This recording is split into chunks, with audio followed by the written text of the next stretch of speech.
মানে যে নৃশংস বর্বরচিত ভাবে তাকে আঘাত করা হয়েছে, মারা হয়েছে, তার দেহের দিকেও তাকানো যাচ্ছে না।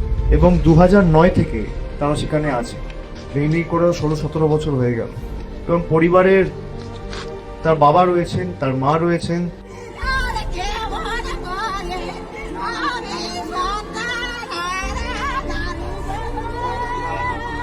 কেন মৃত্যু, এগুলো তো সবই তদন্ত সাপেক্ষ। অনেক রাজনৈতিক দলের অনেক নেতারা অনেক বড় বড় কথা বলছে যে পেটের দায় যেতে হচ্ছে, তাহলে রাজ্যে কর্মসংস্থান হচ্ছে না কেন?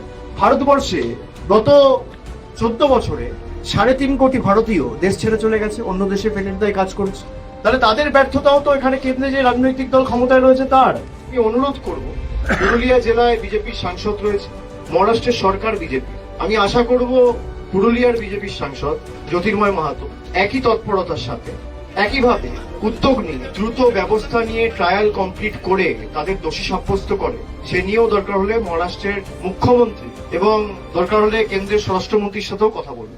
আমাদের দলের যতটুকু সামর্থ্য, সীমাবদ্ধ সামর্থ্য রয়েছে, আমরা নিশ্চিতভাবে পরিবারের সাথে আমি কথা বলেছি, তার বাবাকে আমি আশ্বাস দিয়েছি, সেটার তরফ থেকেও কথা বলেছি, সেটা কঠোর শাস্তি হয় যারা এই ওটা আমি ওখানে বলে আমরা করবই।